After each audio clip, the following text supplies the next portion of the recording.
Pessoal, só um minutinho para eu compartilhar o áudio também.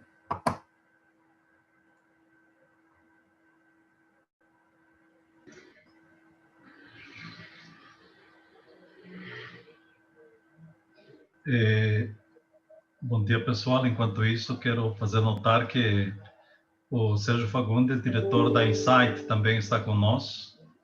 Sérgio, você poderia se desmutar e dar um oi para a comunidade?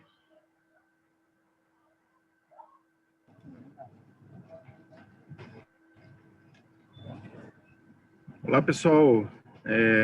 Bom dia a todos. Bom dia, Sérgio. Bom dia. Prazer muito grande estar aqui com vocês. Não posso falar muito alto, porque eu estou no aeroporto, né? Aproveitando aqui um intervalinho da conexão.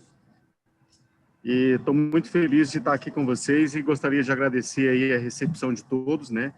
E que todos tenham aí um grande proveito nesse evento. É um evento de muitas informações técnicas, né? E com certeza a gente aprende muito com esses eventos aí. Gostaria de agradecer aí o Rafael, ao Fernando Brasil pela coordenação, né? O Johnny também, Johnny Rocha pela colaboração e a todos os presentes aí. Tenham um bom dia e um bom aproveitamento do evento de hoje. Muito obrigado a todos, viu? Obrigado, Sérgio. Valeu, Sérgio. Muito obrigado. Agora o vídeo, pessoal, e com som, hein?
Já ia começar o próximo aí. Pessoal, a gente vê aí um rol de serviços bem diversificado, né, da Insight. Bom, vamos começar agora a nossa sessão técnica, né, onde eu convido o Wellington da Eletronorte a ligar a câmera e o microfone para a gente ter a apresentação do primeiro trabalho de hoje. O Wellington ele é professor e pesquisador da Universidade Federal do Pará há 10 anos. Ele é doutor em engenharia elétrica na área de sistemas de energia elétrica e é pós-doutor pela COP do Rio de Janeiro. Ele atua em pesquisa e simulação de máquinas elétricas, métodos numéricos e desenvolve pesquisas na área da indústria 4.0. Wellington, eu vou compartilhar aqui a apresentação.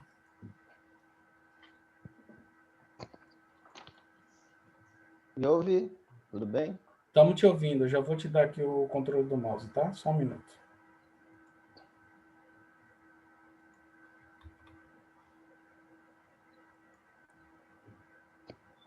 Wellington, acho que você já está aí com o controle do mouse. Só ir passando aí a apresentação. Qualquer necessidade eu aviso. Bem... Obrigado, Wellington. Você tem 15 minutos, tá? Tá bom, muito obrigado. Eu primeiro tenho a agradecer aí a organização do evento, né, que mesmo com a dificuldade nesses tempos tão difíceis que a gente está vivendo, conseguiu realizar esse evento. Né? Esse evento estava programado para um outro período, mas chegamos aqui, né, devido a todas essas dificuldades do momento. Também agradeço a equipe que nos apoiou dentro desse projeto, né, autores como a Eletronorte, né, representado pelo engenheiro Fernando Brasil, que também é autor desse projeto, desse trabalho. Bem, o trabalho relacionado é sistema de monitoramento e análise de barra de startor de hidrogeradores. O trabalho tem autoria do José William, que hoje é engenheiro eletricista, antes ele era, nessa época que a gente começou a desenvolver esse trabalho, ele ainda era aluno de graduação. Eu sou autor e vou apresentar. O Antônio Roniel é mestre em engenharia elétrica e o Fernando Brasil, como já mencionei, que é da Eletronorte, autor desse projeto. Deixa eu ver como é que nós passamos aqui. Opa, passei. Tá. Bem, a barra de gerador é um dos principais componentes de um hidrogerador, né? E responsável pela condução de corrente elétrica. Os hidrogeradores são um dos mais importantes equipamentos de sistemas elétricos de potência. Esses fatores de falha desses hidrogeradores incluem efeitos térmicos, elétricos e mecânicos e ambientais. Esse trabalho tem como objetivo desenvolver uma modelagem multifísica da barra de um extrator de hidrogerador de uma concessionária de energia elétrica, no caso da Eletronorte, né, que nos apoiou nesse projeto, tá? Utilizamos o método de elementos finitos para essa análise. Dentro dessa análise, nós fizemos uma análise eletrostática, uma análise magnética e uma análise térmica, né? Tudo trabalhando de forma acoplada. Eu vou explicar mais à frente como isso foi feito.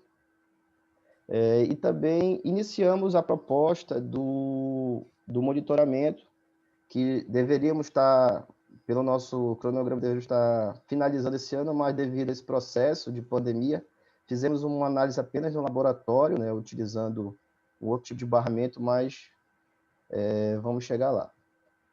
Opa, aqui. O objetivo em estudo é composto de uma bobina, de 2 bobinas e com seus subcondutores ligados em paralelo. Essa figura aqui representa o modelo que nós desenvolvemos da bobina, né? Temos aqui a ranhura, tá? Temos duas barras, né, encaixadas dentro dessa ranhura. São barras que são defasadas da corrente. A cunha, né? A cunha para suporte das barras. Temos o isolamento de aterramento, temos os condutores, né? Desenhamos fielmente cada condutor que compõe a barra, tá? Tivemos acesso ao projeto e à barra, a isolação entre as barras, a isolação do subcondutor, né? Que temos uma isolação entre cada condutor desse interno na barra, e a isolação entre barras. Esse foi o modelo que nós utilizamos.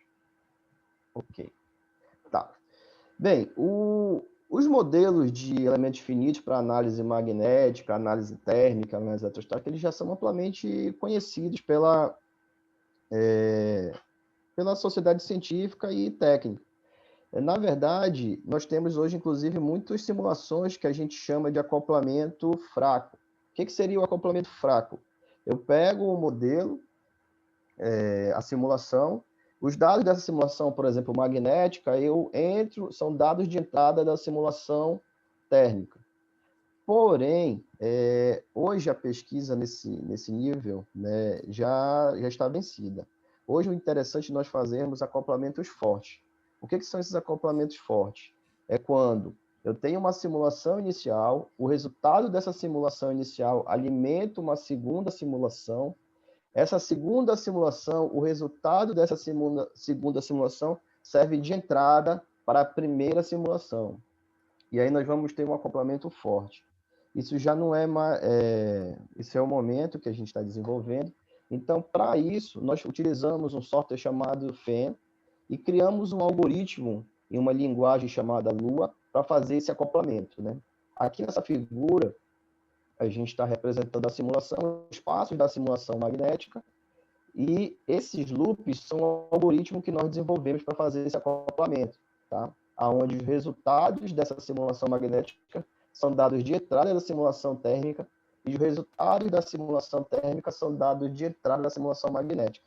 Então, eu tenho uma entrada de corrente, tá? Essa corrente vai nos dar resultados de esforços mecânicos e perdas resistivas. Esses resultados vão alimentar a simulação térmica, onde nós vamos ter componentes de temperatura e fluxo de calor. Esses resultados vão interferir na condutividade do material aonde nós inserimos a corrente, no caso o cobre. Então, esse loop é feito, tá? Claro, nós não fazemos um loop feito, porque senão a simulação não converge, mas criamos um mecanismo para que tenhamos esse loop e alguns passos. Bem, vamos lá. Ok. Bem, na análise, o que acontece? O que aconteceu? Nós tivemos algumas coisas que, se olharmos aos gráficos, né, nós tivemos valores de condutividade um pouco diferentes na barra superior e na barra inferior. Porém, esses valores são muito discretos, né, muito pequenos. Então, opa, tem alguma coisa aqui. Desculpa. Tranquilo. Então, nós tivemos esses resultados conforme o passar do tempo, cerca de 20 segundos, né? Então, nós tivemos uma variação na condutividade elétrica dos materiais. Tá? As perdas resistivas, elas têm esse comportamento, porém, elas se estabilizam, né, rapidamente, devido também à pouca variação ali que nós tivemos.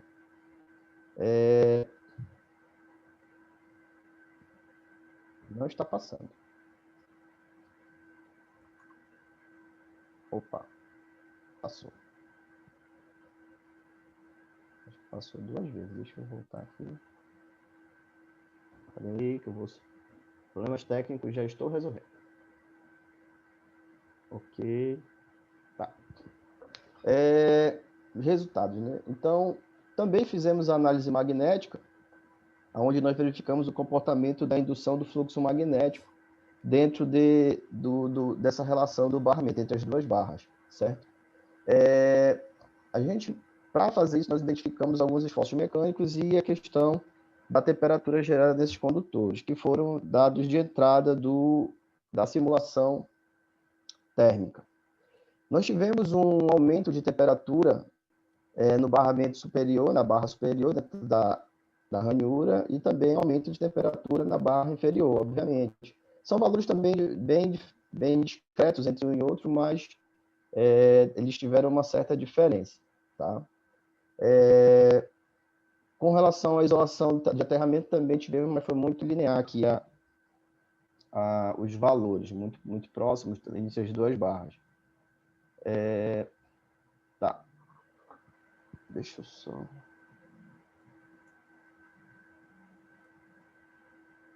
Não...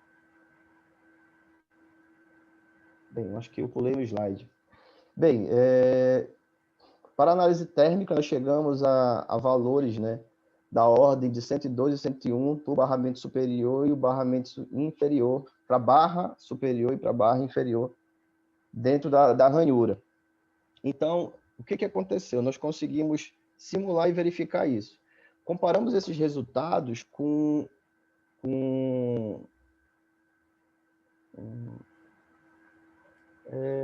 desculpa, mas eu acredito que eu passou um slide ou eu passei 2 vezes. Quer que eu volte aqui para você? Vou achar aqui. Eu acredito que foi aqui, perdão. Olha, passaram esses slides aqui que eu não apresentei. Não sei como pulou. Tá? Então, já entrei falando da barra, não sei por que pulou, mas enfim, vamos voltar, que eu percebi que estava faltando dar os dados dessa barra. Então, o que acontece? Esse hidrogerador que nós analisamos aqui, ele tem potência de 12,5 MVA, é um barramento de extensão de 6,9 kV e 1.046 amperes. A máquina tem 36 polos e rotação de 200 RPM. Foi feito o ensaio dessas barras no Centro de Tecnologia da Eletronorte, tá? Laboratório de ensaio de barras. Esses resultados do ensaio de barras, nós comparamos, né? Essas foram as equações utilizadas para o modelo numérico, que eu também estava sentindo falta, que era para ter apresentado, não sei o que aconteceu.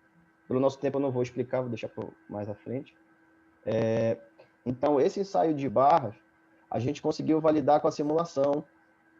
Nós tivemos um erro da ordem de 11%, porém, foram feitos ensaios, né, de capacitância, considerando 20, 40, 60, 80 e 100, 100% da tensão nominal dessa barra.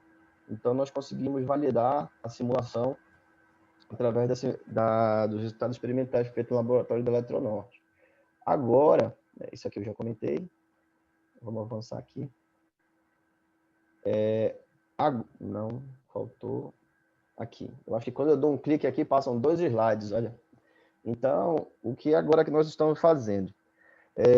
O que falta fazer? Nós desenvolvemos para fazer esse ensaio feito no laboratório da UFPA, o que nós estamos pretendendo fazer? Isso era para ter sido feito esse ano e devido aos processos de pandemia que estamos vivendo, não conseguimos avançar. Esses dados, eles devem ser aquisitados direto da barra e alimentar a simulação. Para fazer isso, para a gente não ficar perdido, né, nós fizemos um motor, fizemos uma simulação muito similar, criamos o mesmo modelo, fizemos um sistema de aquisição, onde esses dados eram enviados por uma nuvem. Esses dados alimentavam a simulação do motor e nós conseguimos validar o modelo com resultados térmicos, né? Exatamente a mesma coisa que foi feito na barra. Porém, agora, esse mesmo exemplo do motor, nós queremos fazer para a barra, onde nós conseguimos monitorar isso e apresentar os resultados de simulação também do barramento. A priori, ainda não fizemos na barra do hidrogerador, fizemos em um motor. Tá? Agora, o próximo passo, espero, agora, quando passar esse momento, nós conseguimos implementar isso junto, em parceria lá com o nosso amigo Fernando Brasil, da Eletronorte. Então, peço desculpa pelo vai e vem dos slides, que acabou não sendo do jeito que... Eu acho que quando eu apertava aqui, pulavam dois slides. Então é isso, eu queria agradecer a Eletronorte pela parceria e a todos vocês que coordenam o evento nesse momento. Wellington, obrigado pela apresentação, ela foi muito clara. Trabalho interessante que vocês têm desenvolvido em parceria. Eu vou convidar agora o nosso colega da Eletronuclear a ligar a câmera e o microfone, o André Valdiero, que vai nos apresentar os desafios na medição de desbalanço de impedância dos polos de um rotor de um turbogerador. André Valdiero é engenheiro de manutenção da Eletronuclear, é engenheiro eletricista pela Unife, especialista em metrologia pela Universidade Federal de Santa Catarina, técnico em eletrônica pela ETPC, no meio acadêmico realizou atividades de pesquisa pelo CNPq, estágio na Quick Electrical Service em Brisbane, Austrália. Já foi docente, engenheiro na Patel, Duratex PSA. Como ele reclamou que eu tirei aqui, né, vou falar que ele também é pescador, né? Queria que a gente falasse isso. Então, vou colocar aqui a apresentação do André. André, você nos ouve? Estou ouvindo, está tudo certo. André, eu vou te passar aqui o controle do mouse. Se você tiver algum problema para passar o o slide. Tá, deixa eu voltar aqui. Onde é que está certinho aqui para passar? Já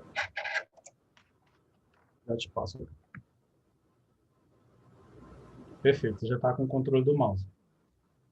Só um minutinho, só para me testar aqui.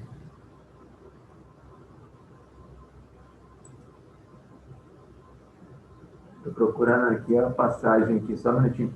Acho que é só clicar na tela, tá?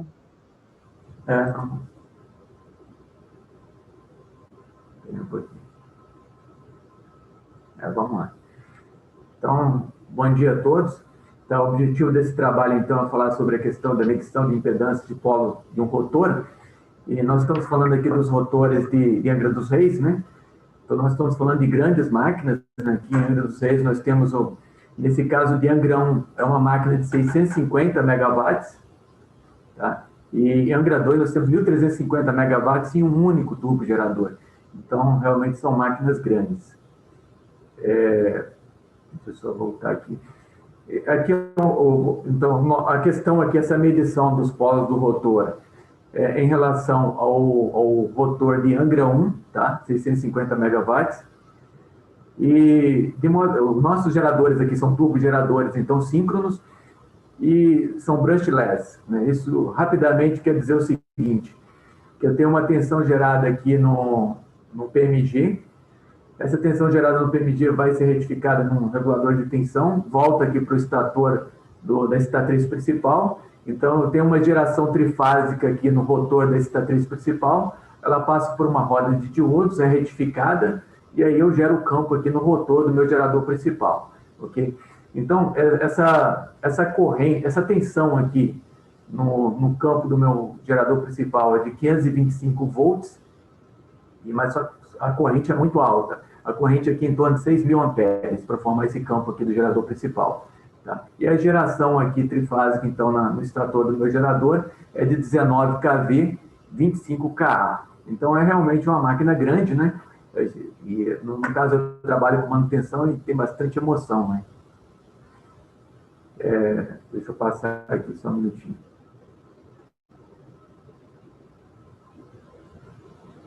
Tentando passar aqui, mas não está indo, Rafael. Passa aí para mim, por favor. Aqui mostra o nosso rotor, né?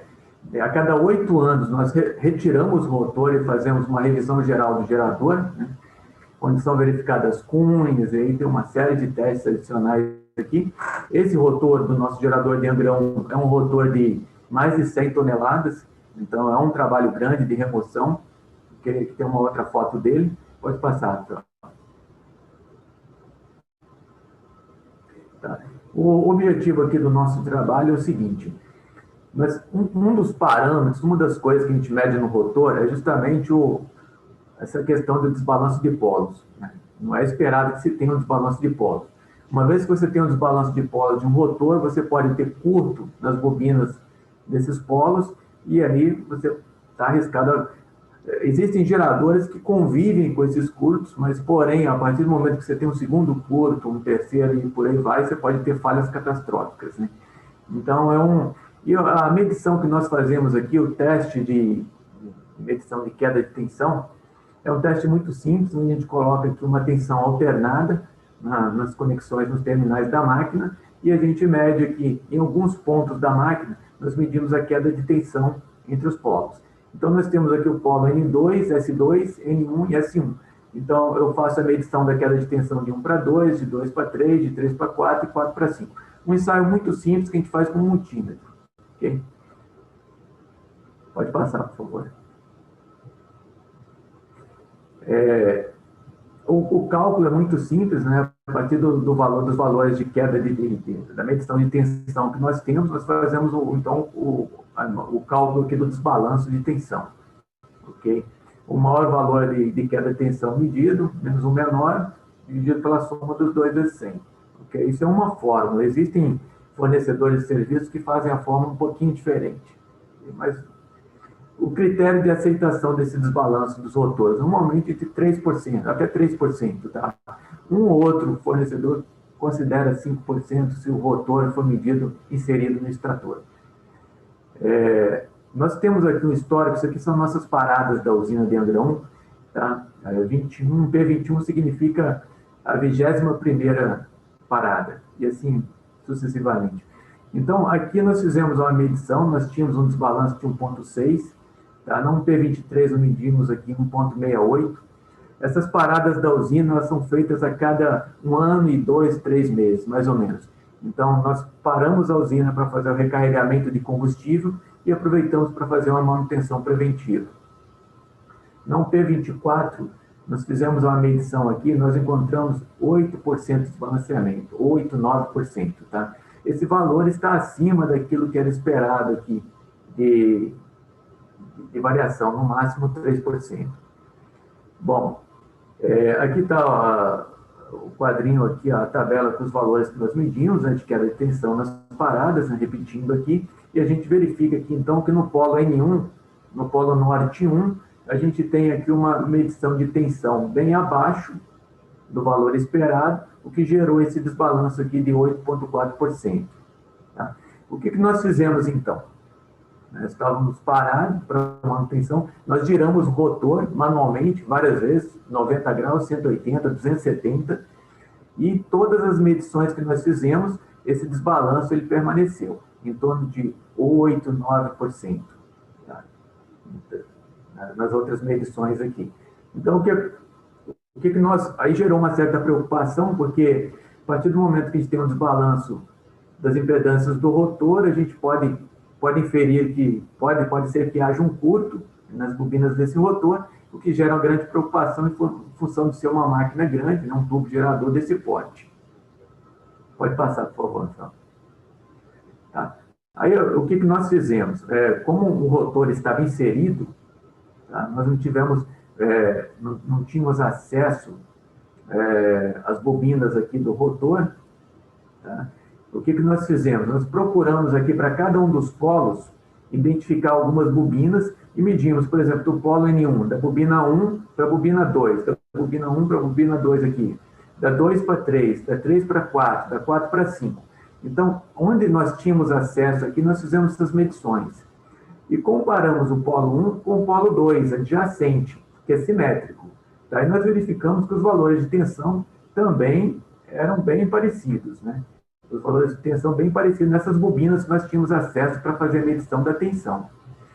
E aí nós identificamos, por exemplo, dessa bobina 4 para 5 aqui, mais internamente, uma diferença aqui, por exemplo, no polo N1, 6,6 volts, e no polo N2, 13,24 volts, praticamente o dobro, né, essa tensão. Bom, mais ou menos a gente está inferindo que havia ali, então, no polo N1, algum problema naquelas bobinas ali, naquela região. Tá? Nós fizemos a mesma medição para o polo S1, Sul 1 e Sul 2. Tá? E nós verificamos aqui que os valores são bem simétricos, bem parecidos, e não havia nenhuma diferença entre eles. Cabe ressaltar que essas bobinas aqui, elas são essas barras são as mais externas que nós medimos. Obviamente que por baixo dessas barras existem N outras barras, ok? Pode passar, por favor. Bom, a partir daí, então, isso foi na P24, no final de 2018, tá? Existia essa suspeita, o rotor estava inserido no estator, nós não tínhamos muito mais o que fazer. Tá? Fizemos muitas medições e todas elas se confirmaram essa diferença de tensão e esse possível desbalanço de impedâncias. Então, nós chamamos alguns prestadores de serviço, alguns parceiros nossos que fizeram essas medições com instrumentos. Né? Então, nós fizemos um ensaio do Baker Test, né, um ensaio de impulso, utilizando o Baker, e nós tínhamos um histórico de 2007, uma curva que nós tínhamos aqui feita em 2007, nós verificamos exatamente a mesma curva, não tinha diferença nenhuma, as curvas são sobrepostas, não teve nenhuma normalidade identificada. Tá? E a tensão que nós aplicamos, a tensão do nosso rotor é de 525 volts. Então, nós aplicamos aqui, conforme a norma, né, 2 vezes a tensão nominal mais 1 kV. Tá? E aí existem vários questionamentos. Né? Toda vez que a gente aplica uma tensão maior do que a nominal na máquina, seja no estator, no rotor, onde for, a gente sabe que existe, no meio prático da indústria, da usina, se discute muito, né? Qual o valor de tensão que se aplica.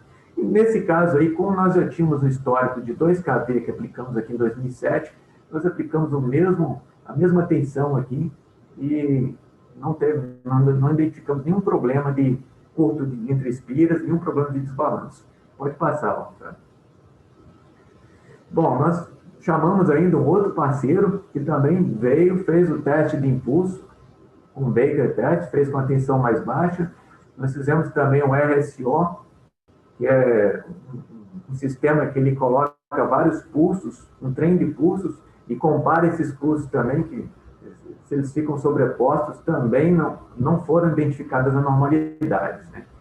Então, com essa segunda empresa, nós fizemos o Baker test de novo e fizemos o RSO também, e não identificamos problema de desbalanço. E aí ficou aquela dúvida, e aí, nós temos problemas ou não temos? Porque com o teste de queda de tensão, todas as medições confirmaram que a gente tinha algum problema, né? E com os aparelhos, com os parceiros que nós contratamos, não foram identificados os problemas.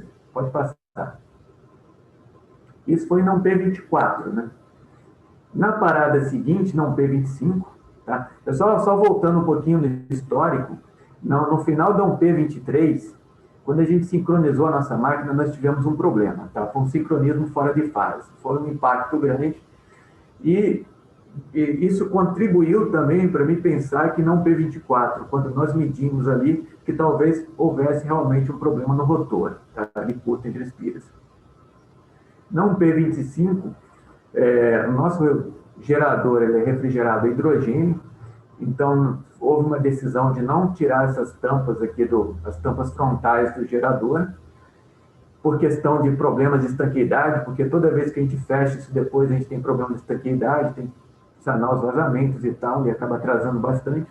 Então teve uma decisão nossa aqui na P25 de não remover essas tampas, o que não me permitiu fazer aquele teste de queda de tensão, ter acesso àqueles pontos, 1, 2, 3, 4, lá dentro do rotor, para fazer o teste de queda de tensão.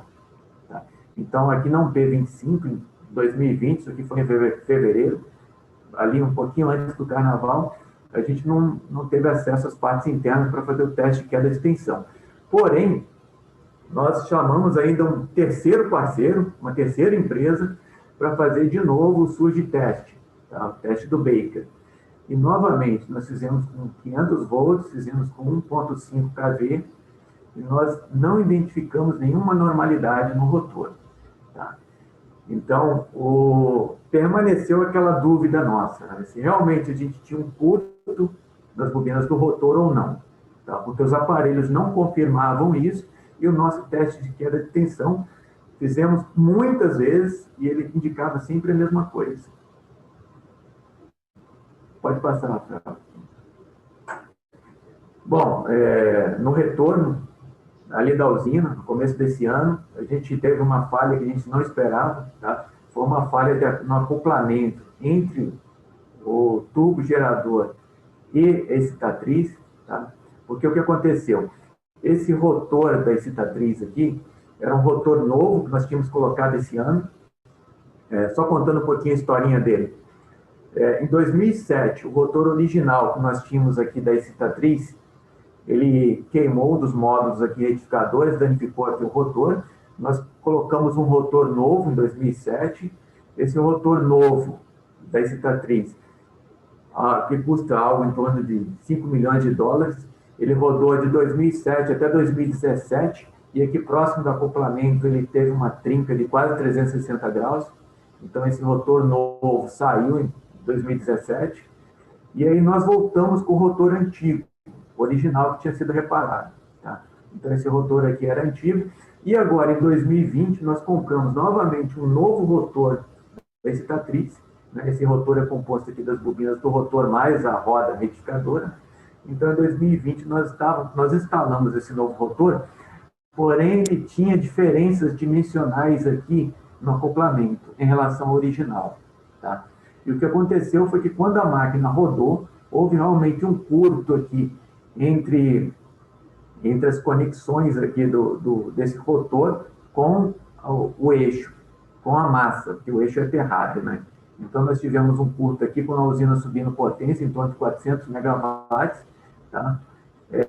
Não coloquei as imagens aqui, as imagens são tristes, derreteu, esse acoplamento aqui derreteu o cobre e o aço, para vocês terem uma ideia, isso chegou aqui a mais de 2.000 graus. Tá?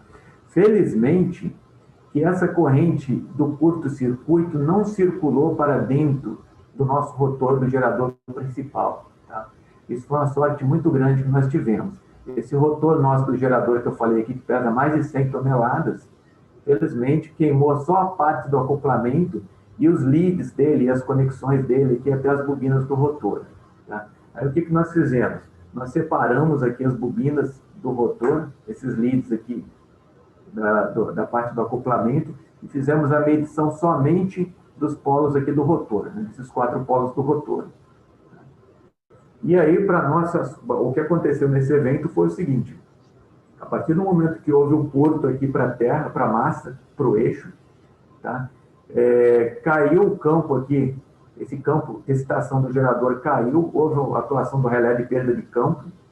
Nesse caso aí, o regulador de tensão aumentou a excitação, aumentou a corrente de excitação, alimentando mais ainda o curto, até que houve a atuação do relé de bloqueio, e aí houve desarme da turbina e do gerador e do reator. Tá? Voltando aqui, então, a partir do momento que nós desconectamos aqui, né, toda aquela parte derretida aqui da frente, tiramos leads do rotor do gerador aqui, desconectamos eles das bobinas aqui dos polos do rotor e fizemos a medição somente dos polos aqui do rotor. Pode passar, Rafael. Para nossa surpresa, então, uma vez, né, fazendo as medições lá de novo, aí nós abrimos aqui as tampas novamente e tudo, nós fizemos as medições aqui das quedas de tensão aqui, nós não identificamos aquele problema que nós tínhamos aqui no polo N1, tá? Aquele desbalanço que estava evidente aqui no polo N1, ficou tudo normal, o desbalanço aqui ficou em torno de 1.6, depois nós giramos o eixo, aqui o desbalanço 1.2. Então, a conclusão desse trabalho é o seguinte, que você muitas vezes tem diagnósticos, tá? E a gente estava bem certo que a gente tinha um problema ali, porque foram feitas muitas medições de queda de tensão antes, mas nem sempre isso se concretiza. E muitas vezes, para a gente fazer uma avaliação melhor, tinha que tirar o rotor. E tirar um rotor de 100 toneladas de um estator é um trabalho grande, oneroso, tá? Isso leva muito tempo de parada e, enfim, muitas vezes o que pode acontecer é um falso positivo, um falso negativo, tá? Dependendo do que você está fazendo, do que você está medindo. E é sempre bom, nesse caso, então, você buscar redundâncias, né? O que mais que eu posso fazer para checar ou não, para confirmar o problema. Okay? Pode passar. O que a gente ficou pensando depois é o seguinte: pode ter sido algum pó de cobre ali entre as barras, que pode ter indicado esse curto entre as bobinas. Procurando na literatura, fala também de magnetismo residual, coisas assim que a gente está estudando ainda, que a gente não tem muito conhecimento sobre isso. Enfim, existem N fatores que podem ter contribuído para essa medição, para esse falso positivo que nós tínhamos encontrado lá no P24. Pode continuar. Outra coisa que gerou certa preocupação para nós foi que em 2000, quando nós tivemos que substituir os anéis de retenção, existia um material lá que, por recomendação do fabricante, ele tinha que ser alterado, tinha que ser trocado. Tá? E aí, no momento que nós fizemos esse trabalho, no ano de 2000, é um trabalho caro, $1 milhão na época. Nós tínhamos um desbalanço que já era conhecido ali no rotor de entre 12% e 13%, medido na época com queda de tensão. Isso já era conhecido. E quando foi feito esse trabalho aqui de remoção, de troca dos anéis de retenção, foram encontrados realmente foram 4 pontos de curto-circuitos aqui que foram encontrados no rotor, nos polos S1 e N1. Então, esses curtos foram removidos, essas barras foram reparadas e esse problema foi sanado. Mas Quando nós fizemos essa medição no P24, ficou essa lembrança também. Será que nós não temos novos curtos? Entendeu? Na época, esses curtos foram atribuídos a pó de cobre aqui nas barras, né? Como eu disse aqui, ó, eu fiz a medição na barra mais superior aqui, mas tem N barras aqui embaixo, né? Na parte de baixo são isoladas. Então, essas barras são isoladas, porém pó de cobre ou impurezas podem contaminar essas barras e podem gerar esses problemas aí. Sejam problemas reais, ok? E sejam problemas que, eventualmente, como nesse caso aí, nós medimos e, eventualmente, não tinha mais depois. Provavelmente um pó que saiu, uma sujeira ou qualquer coisa assim desse sentido, né? Então, pelo menos nós ficamos contentes que essa preocupação que nós tínhamos, né? Porque nós sabemos que um curto no rotor, quando ele é seguido de um segundo curto e demais curtos, pode gerar uma falha catastrófica, né? E nós estamos falando aqui de uma máquina de 650 MVA numa usina nuclear. Então, André, se puder encaminhar a conclusão. Concluindo, né, o que nós tínhamos identificado não foi confirmado com os testes com os aparelhos Baker e RSO que as empresas fizeram. Daí aqui vai um agradecimento para a Funas, para a Instronic, para a Data Engenharia. Essas empresas são parceiras e vieram nos ajudar. Tá? Os parâmetros operacionais não se alteraram, não tinha vibração, corrente, excitação diferente, não tinha nada diferente. Tá? E a partir do momento que nós fizemos a repetição do ensaio no P25, isso ficou dentro dos valores aceitáveis e nós concluímos que tinha sido um falso positivo. Tá? Felizmente, nós não fizemos nenhum trabalho extra de remoção de rotor para análise de tudo isso, porque implicava em custos e tempo de parada. Tá? Então, outra coisa que se aconselha muito é a colocação de sensores de fluxo nos extratores, de tal forma que você possa verificar isso no rotor. Mas no nosso caso, isso envolve a modificação de projeto, não é muito fácil também de fazer.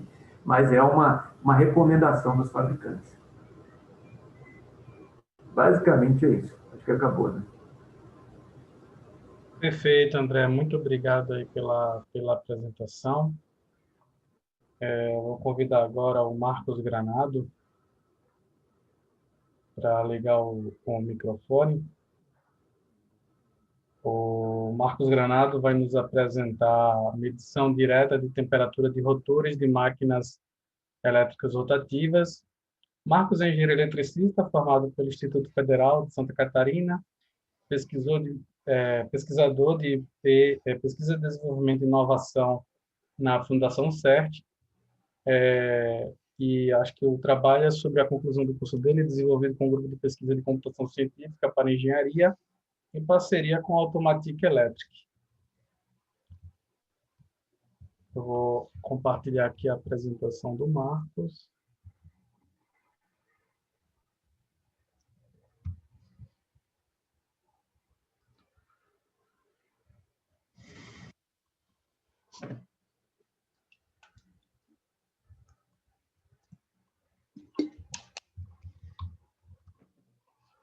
Marcos, acabei de te passar aí o controle do mouse. Vou testar aqui. Você tem 15 minutos, tá? Ok. Deixa eu só testar aqui para ver se está passando. Beleza. Bom, muito bom dia a todos. Eu sou o Marcos Granado. Eu vou apresentar para vocês hoje o trabalho de medição direta de temperatura de rotores de máquinas elétricas girantes, que é um trabalho em parceria com o grupo de pesquisa em computação científica para engenharia, o PS, e a Automatic Electric. A minha apresentação vai ser estruturada com uma contextualização, a apresentação da demanda do cliente, um pouco do estado da arte, a concepção de uma bancada experimental, os resultados obtidos e considerações finais. Bom, as máquinas elétricas representam grande parte, né, das cargas industriais, então manter esses equipamentos em bom estado e maximizar a sua vida útil é essencial para garantir o retorno dos investimentos e também a lucratividade do negócio. Então, o monitoramento de máquinas elétricas rotativas é um foco recorrente na engenharia de manutenção, que é a área de conhecimento em que tem como principal técnica o monitoramento de parâmetros, que podem ser por meio de manutenção preventiva, corretiva ou preditiva. O objetivo aqui, nesse trabalho, foi migrar as políticas de manutenção para técnicas preditivas, baseadas na condição do motor ou do gerador, em relação, ao invés das técnicas preventivas e corretivas. Dessa forma, a aplicação de um método para medição de temperatura em motores e geradores impacta positivamente na antecipação de problema, apresentando como principais benefícios o rápido diagnóstico de falhas, a redução na frequência de paradas programadas, a redução na frequência de paradas forçadas, o aumento da eficiência operativa da unidade, a redução da alocação de manutenção em homem-hora, entre outros benefícios conhecidos, né?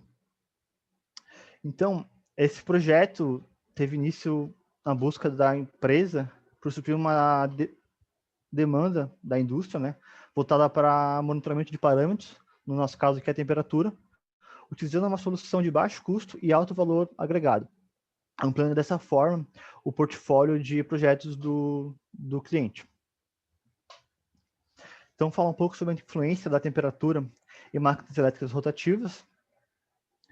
Esses elementos, por possuírem um elemento rotativo girante, no caso o rotor, eles sofrem algumas falhas que são bastante corriqueiras. Por exemplo, vibração nos bancais, falta de lubrificação e falha de isolamento. Esses problemas podem reduzir a eficiência da máquina, reduzir o rendimento, além de prejudicar a própria máquina, o sistema no qual ela está toda inserida. Algumas das falhas ocasionadas pela elevação de temperatura nas máquinas são a deteriorização do isolamento dos enrolamentos, a perda da durabilidade mecânica e da rigidez elétrica, a diminuição da vida útil e a perda de rendimento. Falando um pouco das técnicas de avaliação de temperatura do rotor, a gente tem técnicas bastante conhecidas quando se fala em medição de temperatura para estruturas estáticas, como o estator, no qual a gente tem uma peça de fácil acesso e estática, né? Para os rotores, existem alguns obstáculos que devem ser considerados quando a gente está executando a medição. Além do objeto estar em movimento, pode ser problemas associados ao ruído, ao tipo de transdutor utilizado, a problemas na fixação, campos eletromagnéticos intensos, também pode dificultar muito a nossa medição. Então, na nossa pesquisa bibliográfica, baseada em normas, patentes, teses de doutorado, nós encontramos diversas técnicas e nós separamos em medição sem contato e medição com contato. Dentro das medições com contato, a gente viu que usa-se bastante sensores infravermelhos, pode ser usado também o modelo matemático para poder estimar a temperatura do enrolamento, método de superposição, que é utilizado em norma para ensaio, utilização de circuitos magnéticos, câmeras infravermelhos, que nada mais são que sensores infravermelhos, mas você tem uma formação de uma imagem relativa à temperatura média daquela área que a gente está efetuando a medição. E medição com contato, no qual se usa termorresistores, termopares, termistores, semicondutores e sensores SAW para poder realizar a medição dos enrolamentos. Opa. Então, eu vou explicar rapidamente aqui um exemplo de cada um, passando pelo método da superposição para medição sem contato e termorresistores para medição com contato. Em linhas gerais, a medição de superposição é baseada no método de injeção de corrente, no qual a gente faz uma sobreposição da corrente de medição com a carga, podendo ser um sinal CC ou CA. As frequências de medição devem ser menores do que 10 Hz. A amplitude da tensão de medição deve ser no valor de 1% a 2% da amplitude da tensão principal. E esse método é conhecido como método da superposição, abordado na norma NBR 5052 para métodos de ensaio. Já o método com contato, utilizando termorresistores, é através da medição da resistência do enrolamento, no qual se usa um termopar, um termorresistor, ou termistor, alocado dentro do enrolamento, em contato com o material no qual se quer medir a temperatura. E a gente geralmente aloca esse sensor nos locais mais propensos à elevação de temperatura. Alguns cuidados que deve se ter aqui é evitar o contato com o fluido refrigerante primário e também tentar manter o bom contato térmico com a superfície a ser medida.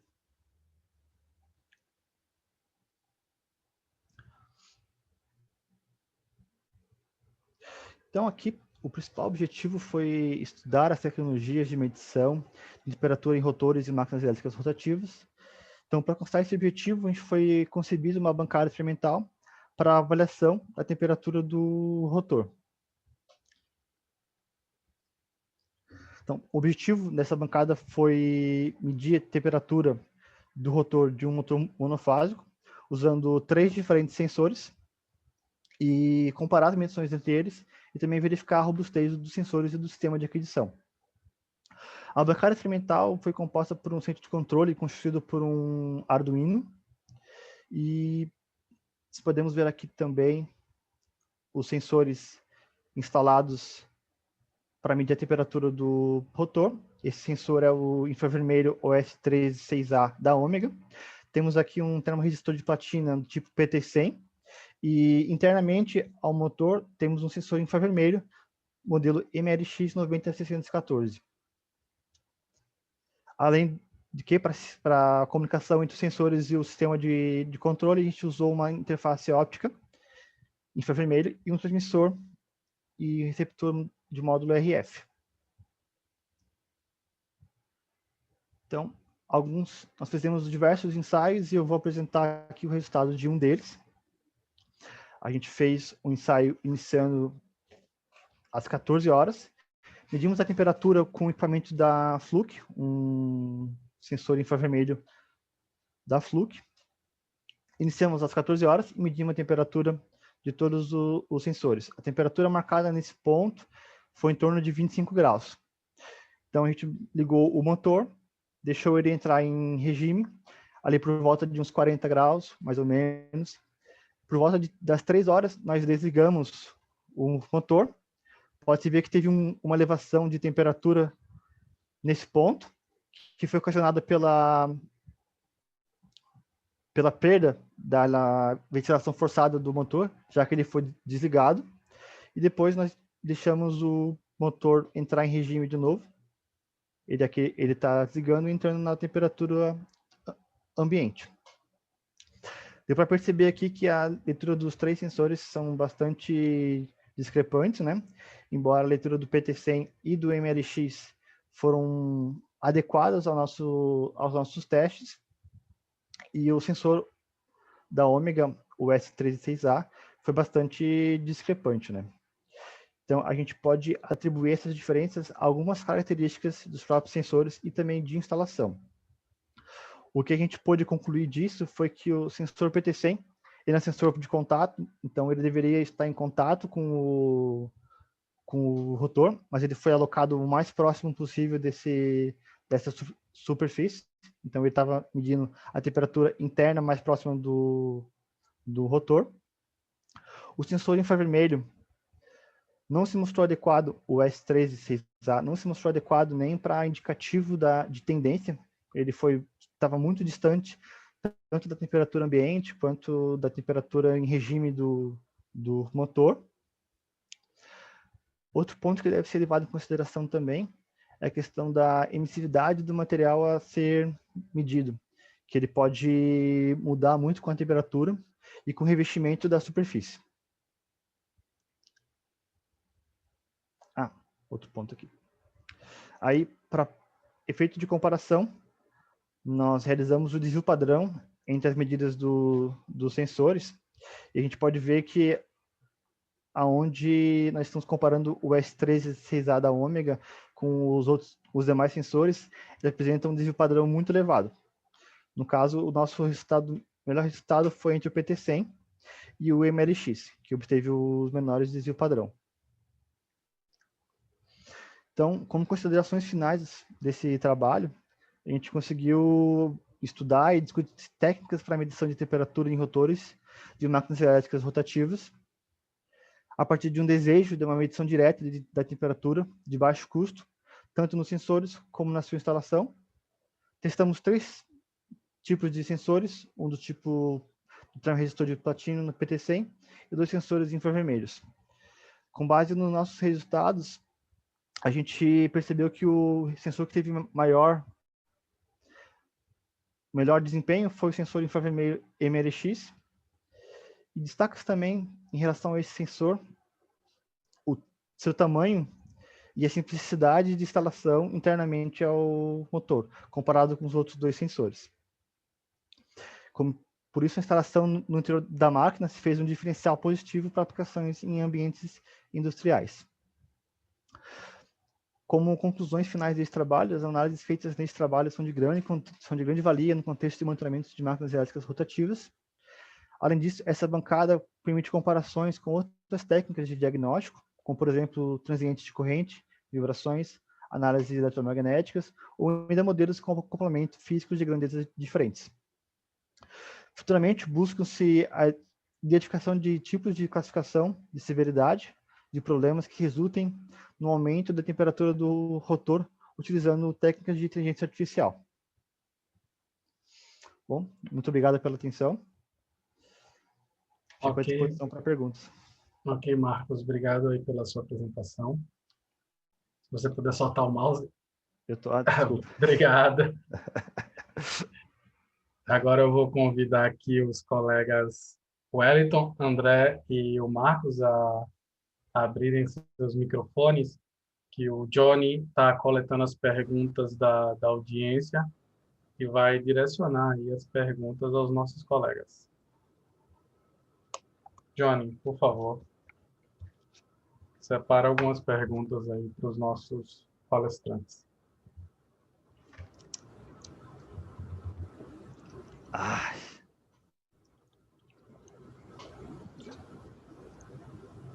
Eu tenho uma pergunta para o André. Posso começar? Pode começar.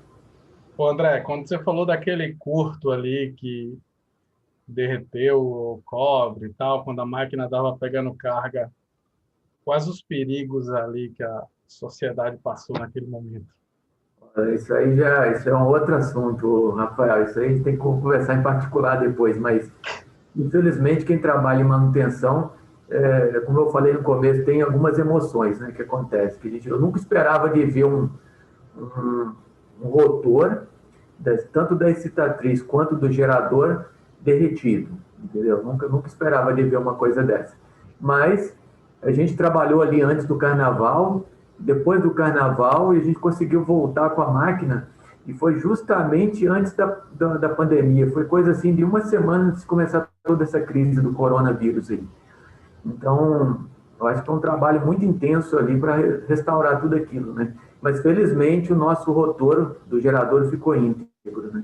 Mas, várias coisas aconteceram, né? Eu não comentei na apresentação, mas nós temos também um teste do rotor, um teste automático, né? São duas escovas, uma fica na bobina do rotor e outra fica no eixo, né? Isso é feito, esse teste ele foi aprovado, ele passou, os resultados foram positivos, mas por alguns outros motivos, né? Mas, enfim, a gente realmente corre risco, né, o tempo todo, né? Ainda mais quando a gente tem uma usina que tem um único gerador, né? Quando é o caso de outras usinas como Itaipu, que tem várias máquinas e tal, é um pouco diferente, né? Mas no nosso caso, realmente é uma situação complicada. Obrigado, André. Ô, Johnny, temos mais perguntas?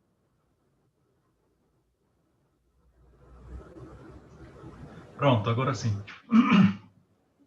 O colega da CEMIG, Gerson Braulio, para o André Valdiero. Existe a medição de vibração mecânica no gerador? Se sim, foi identificado algum desbalanceamento do rotor devido a este curto entre espiras?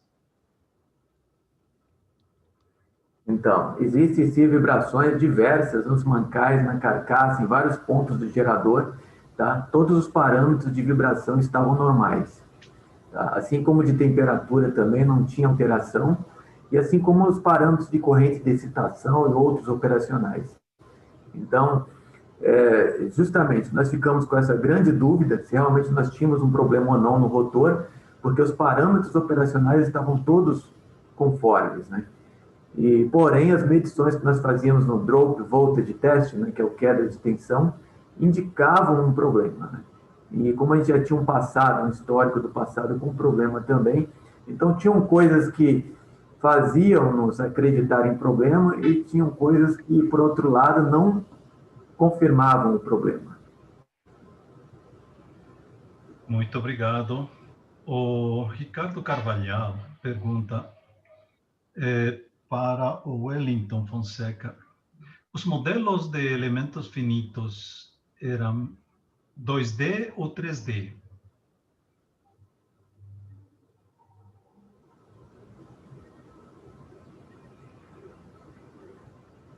Obrigado, Ricardo, pela pergunta. Os elementos, os modelos foi de 2D, tá? Nós trabalhamos com elementos finitos de modelo 2D. E a precisão foi muito boa, mesmo com modelos bidimensionais.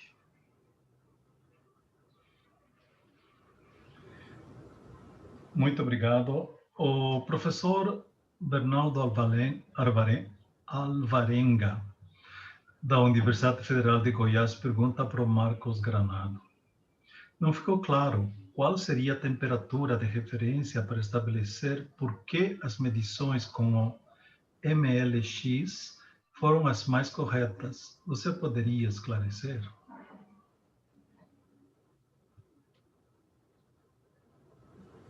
Bom, obrigado pela pergunta.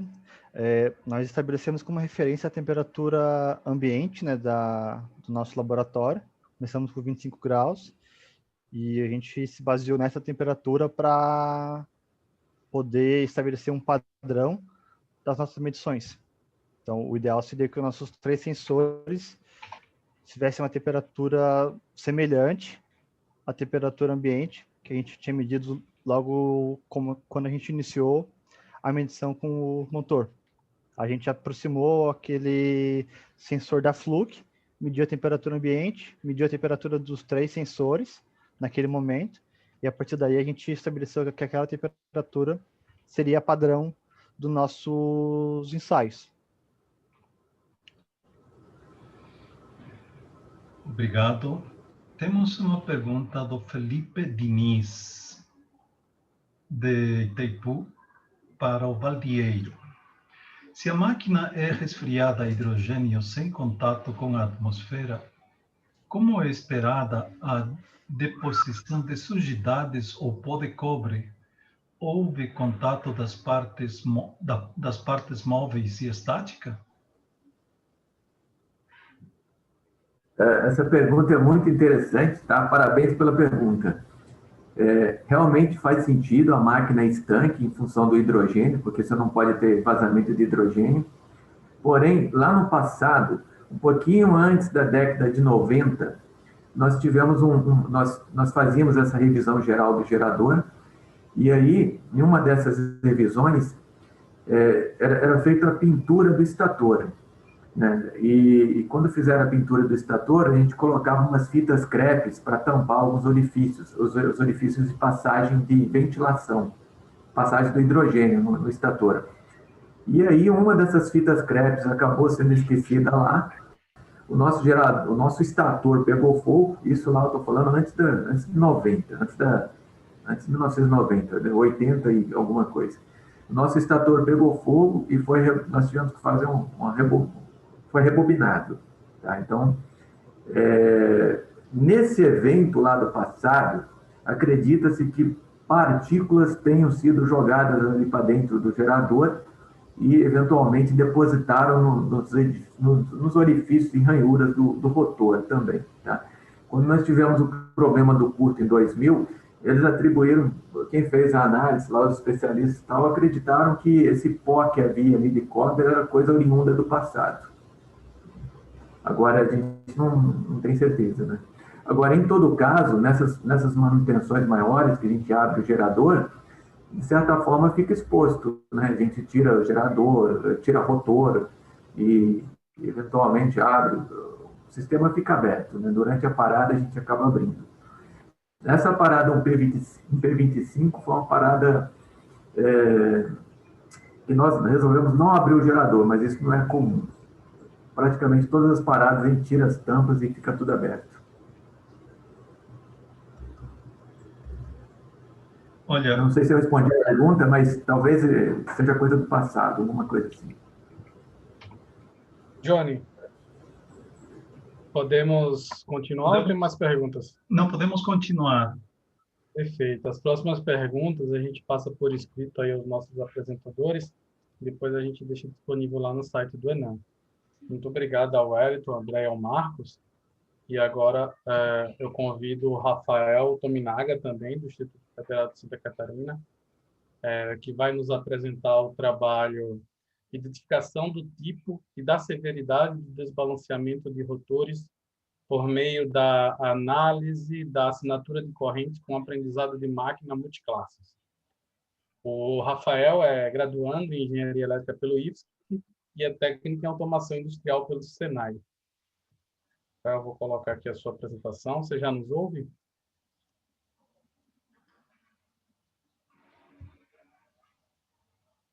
Rafael?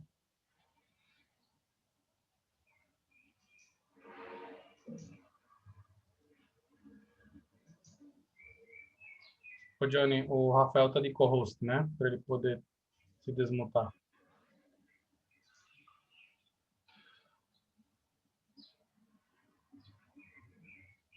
Ah, cara, Rafael, ele já está, né? Tominaga.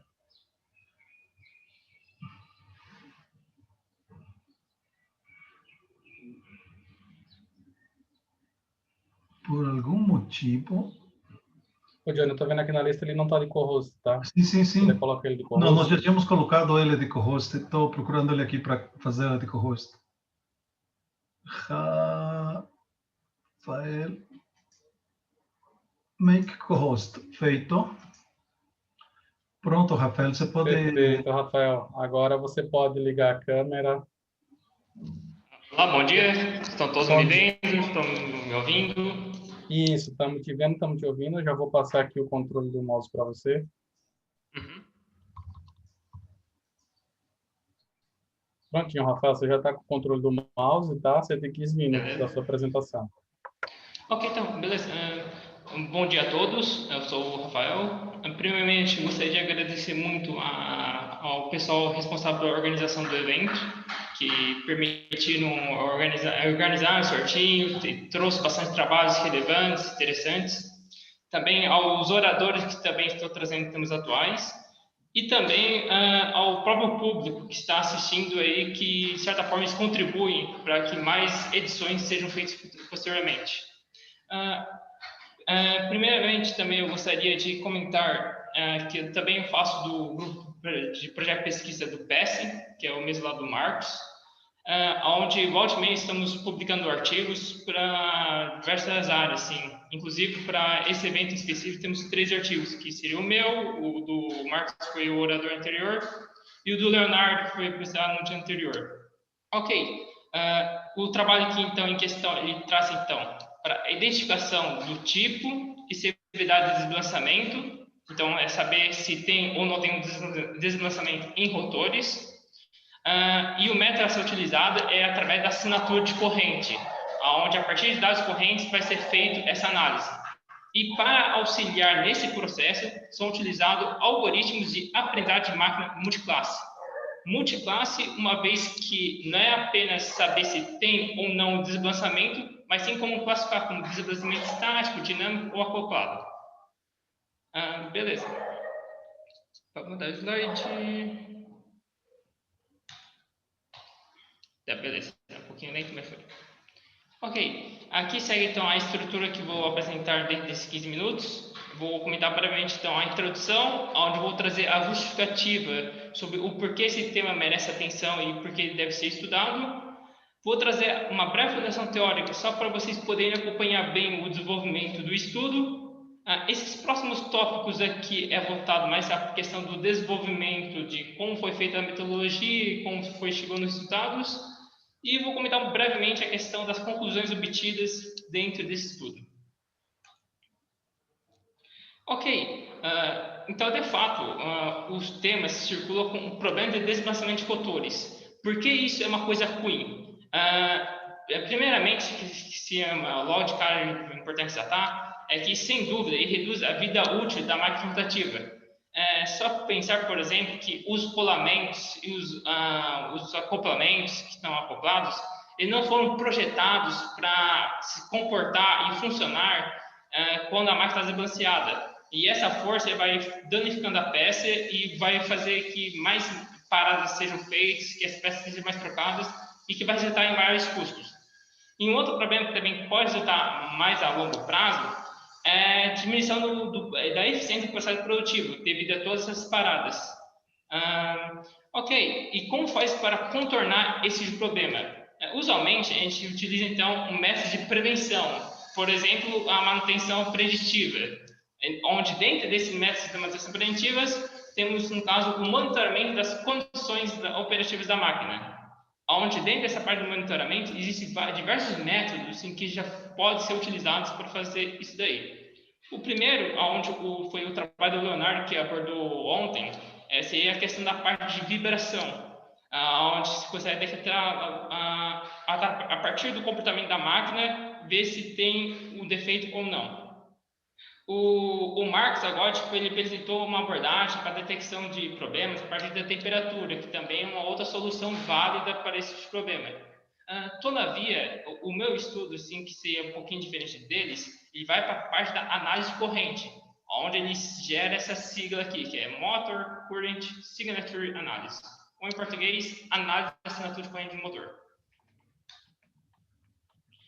Ok, a partir do momento então, definido que vamos detectar o desbalanceamento através da análise de corrente, que estamos aqui, é comentar também a utilização a questão dos algoritmos de aprendizagem de máquina, onde vão ser utilizados para auxiliar nessa detecção. Existem diversos algoritmos de diversas classes, de algoritmos supervisionados, não supervisionados, apesar do reforço. Só que os que têm uma relevância para o estudo seria nessa parte de algoritmo supervisionado, onde vai se puxar para esse lado de classificação. E dentro desse algoritmo de classificação temos a árvore de decisão, a máquina de vetor de suporte, que é o SVM, e esse one versus one seria meio que, no caso específico do estudo, um modo alternativo desse SVM aqui. Beleza. Com relação à fundação teórica, o que é realmente importante saber é saber que existe esse desbalanceamento. O desbalanceamento estático, o acoplado, dinâmico e o quase-estático. Com relação ao desbalanceamento estático, que eu estou ressaltando aqui agora, existe um deslocamento paralelo do eixo centro de massa, que é essa linha que estou indicando aqui, com relação ao eixo do centro de massa. Com relação, então, ao desbalanceamento acoplado, esse deslocamento não é mais paralelo, mas existe uma intersecção entre os eixos, e essa intersecção tem que ocorrer justamente no centro de gravidade no caso do motor, do rotor. É definido, então, o desbalanceamento dinâmico quando ele não é nem desbalanceamento estático e nem desbalanceamento acoplado. Ou seja, não é nem paralelo e nem intercepta no centro. Ou seja, ele pode até interceptar, mas não ser no centro, como é o caso do desbalanceamento quase estático, que é um caso especial do desbalanceamento dinâmico, em que ele pode até interceptar, mas não no centro. Ok, posteriormente, então, indo mais um pouquinho, iniciando a parte da bancada, foi utilizado, então, essa placa aqui, que possui o sensor LA25NP. Aqui tem, então, no caso, o circuito que foi realizado, e vamos para as principais características desse método de análise por corrente. Primeiramente, ele não há requisitos de ajustes mecânicos complexos, que eventualmente precisa, por exemplo, do sensor de vibração. Também, ele é muito resistente relacionado a interferentes de campos magnéticos externos, que também pode transformar essa alternativa atrativa. Todavia, meio que uma das desvantagens desse método é que a interpretação dos dados não é evidente.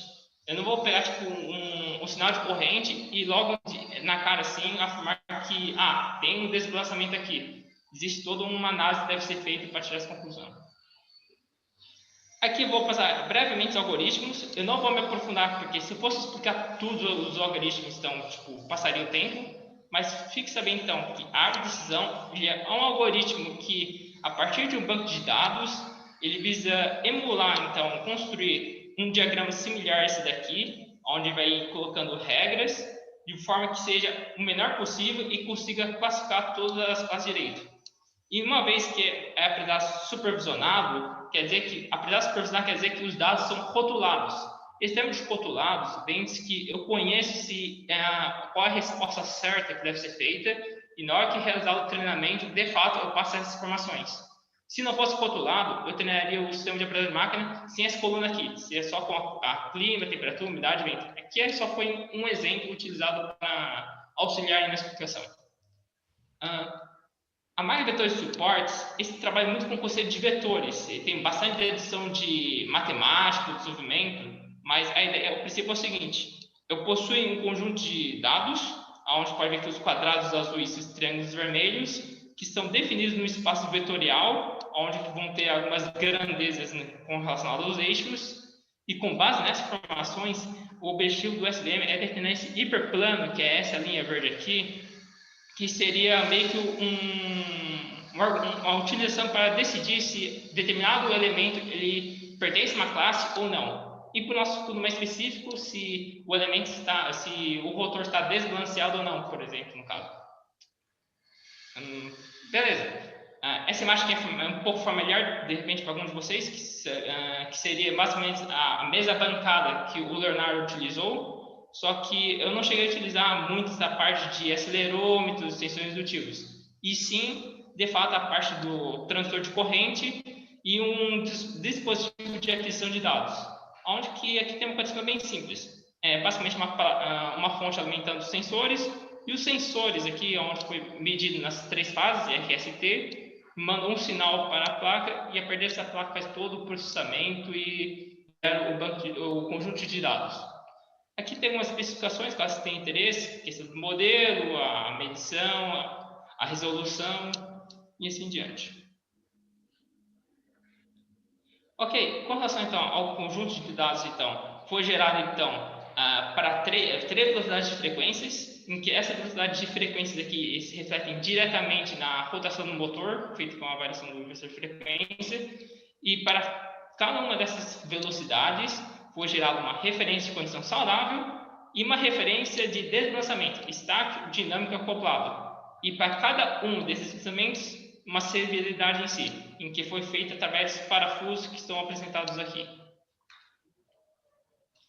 Posteriormente, então, gerado o banco de dados, literalmente, foi obtido um sinal do domínio do tempo, como vocês podem ver aqui. Só que trabalhar com esse sinal do domínio do tempo do jeito que está, ele não é muito atrativo, até porque ele possui muitos pontos. E aplicar todos esses pontos para um sistema de aprendizagem de máquina pode levar muito tempo, e às vezes ele vai aprender coisas que, na verdade, não devia aprender. Então, é muito interessante sempre aplicar um bom pré-processamento para saber reduzir esse banco de dados, saber selecionar as informações mais relevantes para assim conseguir fazer o treinamento em um algoritmo que realmente funciona com eficiência.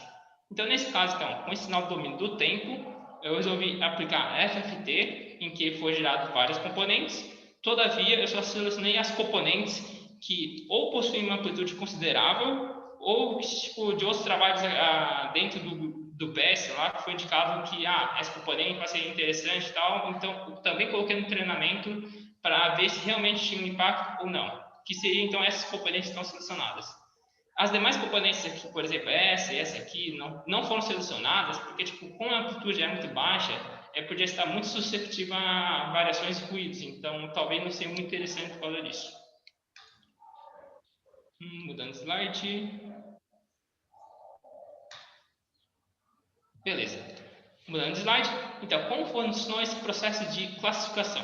Primeiramente, então, eu pego os parâmetros, literalmente seriam as componentes, e mais a classificação, que se a máquina está desbalanceada, e se está desbalanceada, classificar se é dinâmico, acoplado ou estático, e utilizo ele para o sistema de aprendizagem, onde o meu classificador, que seria o SVM ou a árvore de decisão, ele vai desenvolver um algoritmo, ele vai desenvolver uma metodologia de como classificar e vai ser utilizado para a parte de análise.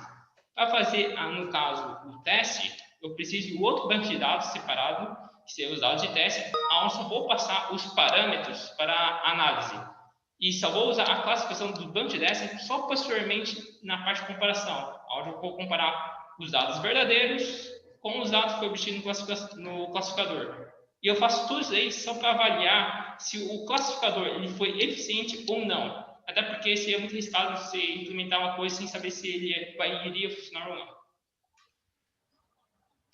Ok, algumas conclusões que foram obtidas então, no trabalho. Então, tipo, resumidamente, com uma visão mais macro, teve esse gráfico aqui. Eu plotei diversos gráficos, só que eu mostrei uns mais simples, vai estar explicando desde o tempo que nós temos limitado. O que podemos ver logo de cara aqui? Então, aqui nesse eixo, então, temos os desdobramentos, aqui os acoplados, aqui os dinâmicos, aqui os estáticos, e a última aqui, elemento que é a condição saudável. Aqui temos, então, a velocidade do rotor, com frequência de 5, 7,5 ou 10 Hz. E aqui a componente da parte fundamental da amostra. O que podemos ver visualmente logo de cara, que no desdobramento estático, independente também da frequência que é utilizada, quando maior o desdobramento estático, menor tende a ser a amplitude da componente fundamental com relação ao valor saudável. Com as outras informações aqui, no caso, com o acoplado e o dinâmico, seria um pouquinho mais difícil fazer isso daí, porque pode ver que hora aumenta, hora diminui. Então, para esse caso aqui, para tirar conclusões mais claras, mais estudos deveriam ser voltados para essa área. Agora, com relação aos algoritmos utilizados, que já está carregando o slide. Beleza, carregou. Temos então aqui, esse gráfico aqui. Explicando então, esse gráfico aqui, ele tem tipo, o tempo de execução, que você levaria mais a questão do tempo do que leva para gerar o algoritmo de aprendizado, em que ele vai de 0 a 1, em que 0 ele leva muito tempo e 1 tipo, ele é o elemento mais rápido, ele roda muito rápido. E nesse eixo aqui temos no caso o percentual de acertos, em que 1 quer dizer que ele acerta tudo e 0 não acerta nada. Vale ressaltar que todos os outros algoritmos, utilizando o SDN ou até mesmo o 1 versus 1, eles tiveram um bom percentual de acerto. Até mesmo aqui, por exemplo, se for já tipo, não tão rápido, mas com percentual de 0,7, e podia até ser interessante. Claro que a escolher qual o melhor algoritmo a ser utilizado depende de saber se é mais importante utilizar, por exemplo, preciso de um algoritmo de treinamento rápido, ou se precisa de um percentual de acerto maior, ou até mesmo algum outro eixo que não foi ocupado, a memória alocada todo o processo, que a memória no algoritmo também tipo, é um fator que conta muito. Beleza. Com isso daí, então, eu termino minha apresentação. Agradeço a atenção de todos vocês. Caso vocês tenham alguma dúvida e eventualmente não queiram perguntar agora, aqui está o meu e-mail disponível. Gostaria de ressaltar também que eu estou procurando estágio. E é isso aí. Agradeço a atenção de todos vocês e obrigado. Bacana, Rafael. Muito obrigado aí pela sua apresentação. Bem bacana mesmo. Eu vou convidar agora o André, do CEPEL, para fazer a apresentação dele. Deixa eu só pegar aqui agora o controle do mouse. Perfeito. E aí, André, tudo bom? Tudo bem. Bom dia, pessoal. Bom dia, André.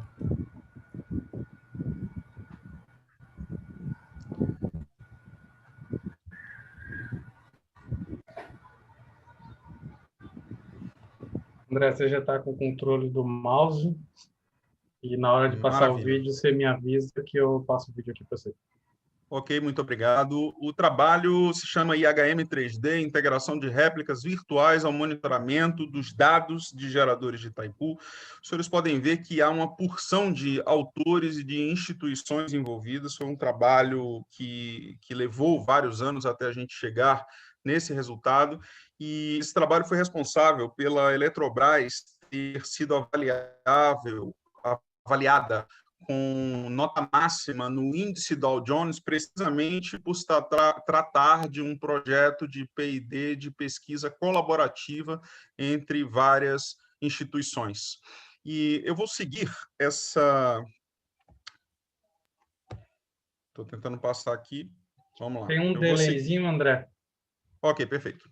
Eu vou seguir essa agenda, vou conceituar um pouco, falar um pouco de Digital Twins, nesse conceito das novas tecnologias para a gestão de ativos, falar do sistema que temos instalado lá em Itaipu, do desenvolvimento dessa IHM 3D, resultados, perspectivas e algumas considerações. E, para contextualizar, eu gostaria de colocar que o mundo passa hoje pela quarta revolução industrial, a gente ouve falar disso o tempo todo, e tecnologias disruptivas são introduzidas diariamente, alterando os modos de produção, inserindo os diferenciais de competitividade, e o setor elétrico, se quiser se manter ao dia, é uma necessidade que nós nos mantenhamos atualizados no uso dessas tecnologias, nós vamos perder para a concorrência. Uma revolução industrial é justamente isso, é quando uma tecnologia disruptiva entra no jogo e quem não se adapta a ela perece. Isso aconteceu já pelo menos 3 vezes na história, anteriormente, né? Começando pela máquina a vapor. E cotando aqui cotando não, né? Citando, então, anglicismo, o doutor Josias, no último SNPTE, colocava justamente isso, né?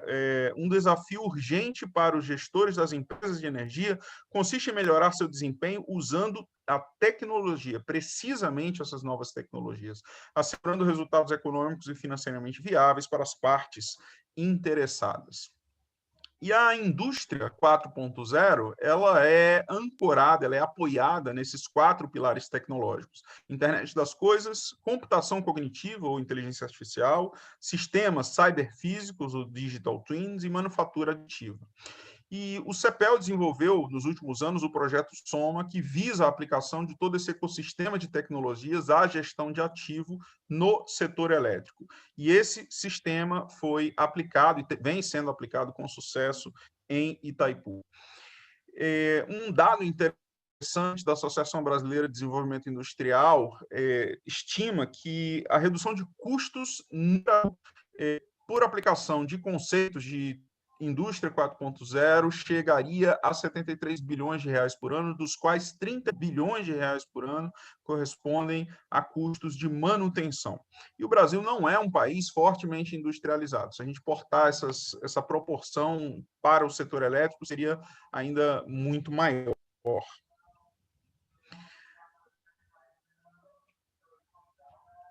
De modo que a aplicação de réplicas virtuais ou digital twins, que é um dos pilares da indústria 4.0, ela possui 3 tendências muito fortes. A primeira delas é a utilização dos digital twins propriamente dito, essa primeira imagem aqui à esquerda, em que nós temos réplicas que podem ser estruturais ou comportamentais, né? A descrição geométrica ou a simulação dos equipamentos. Uma segunda tendência é a gamificação do ambiente industrial, criando, né, interfaces cada vez mais intuitivas para a navegação e os processos, né, de engenharia. E a utilização de realidade aumentada, né, na qual a gente, através de dispositivos de borda, como um celular, um tablet ou mesmo um óculos, né, pode favorecer a integração entre o mundo físico e digital. Essa imagem do meio exemplifica isso, né? E, através de realidade aumentada, uma tendência é que tenhamos assistentes ou wizards baseados em inteligência artificial para auxiliar na própria execução de tarefas. Enquanto o técnico está lá no campo, o supervisor está monitorando da sala e ele consegue, ao mesmo tempo, ter todas as informações ali no seu óculos ou no seu tablet. E o SOMA possui essa arquitetura de engenharia de manutenção 4.0, em que a gente parte aqui de uma aquisição de dados, internet das coisas industrial, simula os equipamentos em tempo real. Num primeiro nível já de inteligência artificial, a gente compara o resultado real com o esperado, disponibilizando esses dados, inclusive em dispositivos de borda, com suporte à computação em nuvem, inteligência artificial, data mining, interface web, interconexão a outros sistemas e manufatura aditiva. E a parte de IIoT, né, internet das coisas industrial, ela monitora potências, tensões e correntes nos geradores, especificamente em Itaipu, dados de monitoramento, né, é capaz de monitorar vibrações, órbitas, temperaturas, descargas parciais, e temos aqui 2 alternativas. A gente é capaz de implementar toda essa cadeia de medição utilizando um hardware de arquitetura modular, como esse mostrado aqui na imagem, ou fazer o desenvolvimento de adaptadores de dados para conexões ao monitoramento já existente. Para Itaipu, nós desenvolvemos um sistema que se conecta ao historiador, pai da Soft, e o sistema trabalha também com conexão ao supervisório, com protocolo também de indústria 4.0, que é o OPC-UA. A parte de Digital Twins, como eu comentei, ela pode ser dividida entre modelos estruturais, em 3D, ou modelos comportamentais, simulados em tempo real, para efeito de simulação e diagnóstico dos ativos monitorados.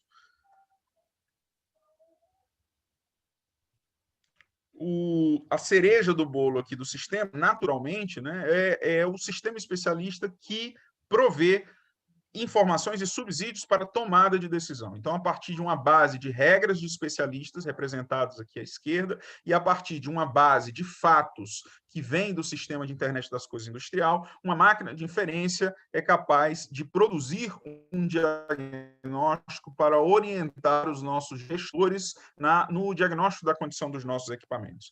Agora, além dessa base de regras, nós temos trabalhado também com esse conceito de mineração de dados, porque uma vez que nós temos uma aquisição massiva de dados, existem informações que não são evidentes ao olho humano, mas que estão ali implícitas, são previamente desconhecidas e podem ser identificadas, né, a partir de ferramentas de machine learning, de modo que novas regras de diagnóstico são criadas a partir da análise dos dados disponíveis, aprimorando esse diagnóstico.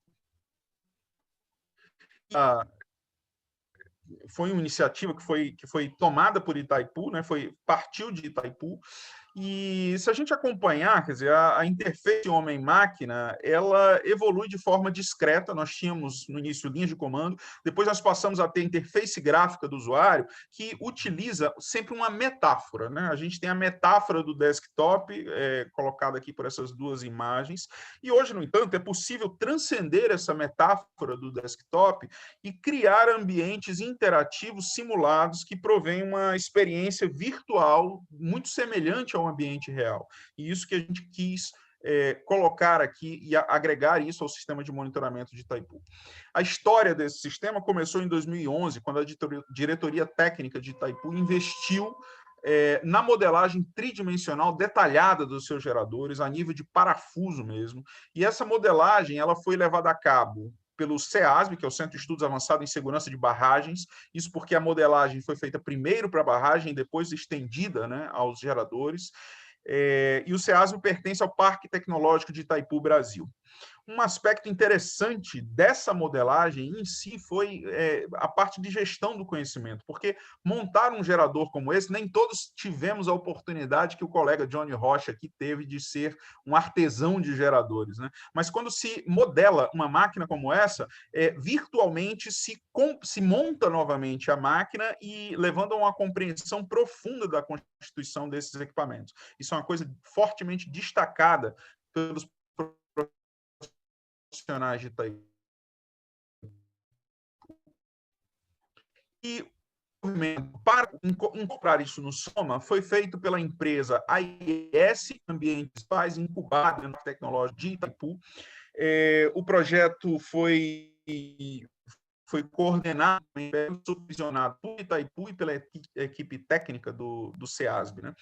E a primeira tarefa aqui foi reduzir o nível de detalhamento, né, desses modelos para fim de utilização em uma interface web, né? Então, foi necessário simplificar isso para facilitar essa carga e, ao mesmo tempo, mapear todos os sensores instalados nos geradores nesse novo modelo, né? Aqui vocês têm uma imagem aqui abaixo dos sensores de temperatura e do monitoramento de temperatura sendo feito já em cima desse modelo tridimensional. Na interface hoje disponível, nós temos uma árvore aqui do lado esquerdo e a visualização que pode ser navegada do lado direito da máquina no componente 3D. Ao clicar em um sensor nessa árvore, o modelo leva o usuário automaticamente, né, um zoom no sensor localizado, onde é exibida uma tag com valor medido, atualizado continuamente, em tempo real, e é possível ter uma interação 3D também, utilizando mouse e teclado, e aí você navega pela máquina. E uma questão muito interessante que foi agregada nesse componente do projeto foi a possibilidade de ocultar e reexibir os sistemas da máquina. Então, a gente pode desmontar e remontar o gerador, investigando a sua estrutura, a posição de sensores e a relação entre as fontes de dados em cada parte da máquina. Eu estou vendo, localizando exatamente onde está aquele sensor que está me informando, né, algum dado, e eu vejo exatamente qual o sistema no qual ele está inserido, quais são os outros sensores que estão ao redor, etc.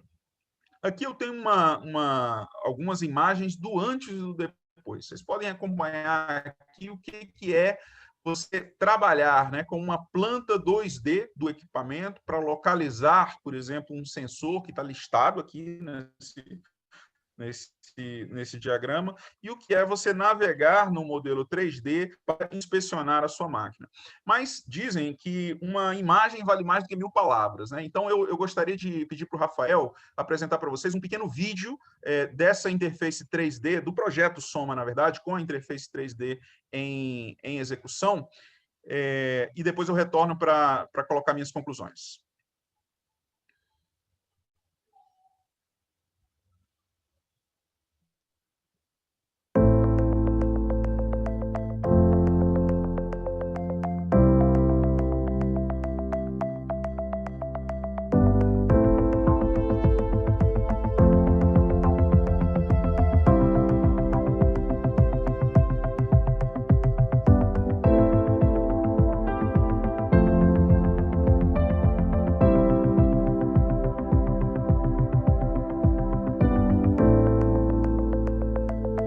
Vista hierárquica.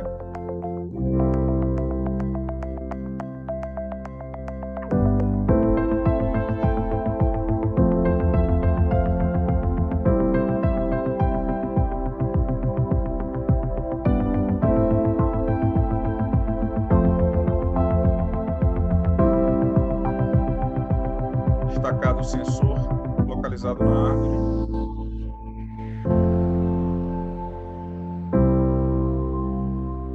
Desmontagem.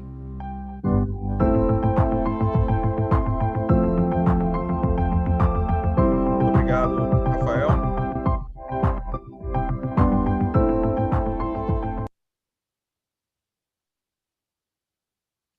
Muito bem. É difícil a gente mostrar realmente a experiência da navegação em um IHM 3D sem exibir um vídeo como esse, porque as imagens não traduzem tudo, né? Vamos voltar aqui. Eu nunca sei se eu já estou na fase do delay ou se ele já está... Ótimo, tá bom. Então, a gente aponta alguns benefícios, né? Na verdade, essa parte de conclusões aqui, ela foi colocada principalmente pelos coautores profissionais de Itaipu. Em primeiro lugar, a disponibilização desses modelos tridimensionais de todas as unidades geradoras, modelos navegáveis em aplicativos web, disponíveis na internet da empresa. Não preciso mais abrir um software de modelagem 3D para ter acesso a tudo isso. É uma ferramenta interativa, descritiva da estrutura dos geradores. É possível fazer a pesquisa de sensores através do seu código de identificação, através dessa árvore, né? E a visualização da posição exata dos sensores de forma rápida e intuitiva, com ganho significativo em relação à consulta de tabelas, desenhos construtivos, aqueles que não conhecem bem, né? A análise de temperaturas em uma região específica da unidade geradora é feita por meio da visualização simultânea de componentes dos sinais, vários sensores no campo de visão da câmera da IHM 3D. Eu não comentei uma coisa aqui, mas no momento o monitoramento do Soma ele está restrito a grandezas de processo da máquina e as temperaturas do gerador. Os sinais de descargas parciais e os sinais de vibração, eles estão em fase de instalação dos sensores e a gente deve ter isso aí no futuro próximo. A geração de imagens de componentes das unidades geradoras, isso aqui é muito útil para fazer, para facilitar, né, a elaboração de relatórios.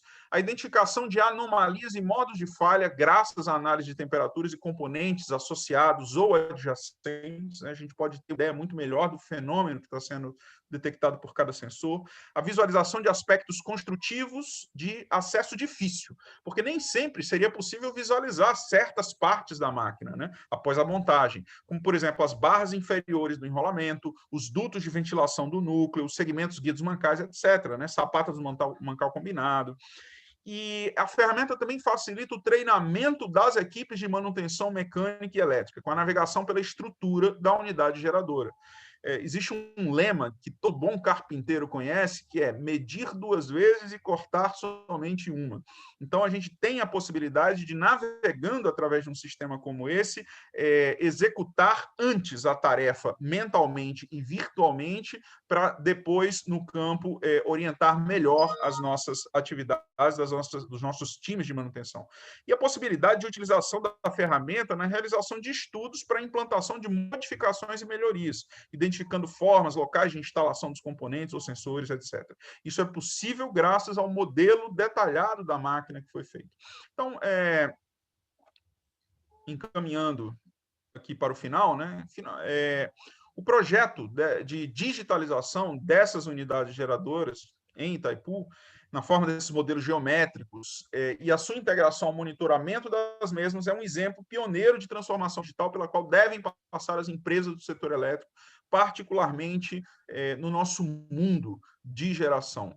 Eu não comentei aqui também, mas a parte de digital twins comportamentais, ela está bastante avançada, será entregue também em 2021 para Itaipu, integrada à interface web do Soma, né?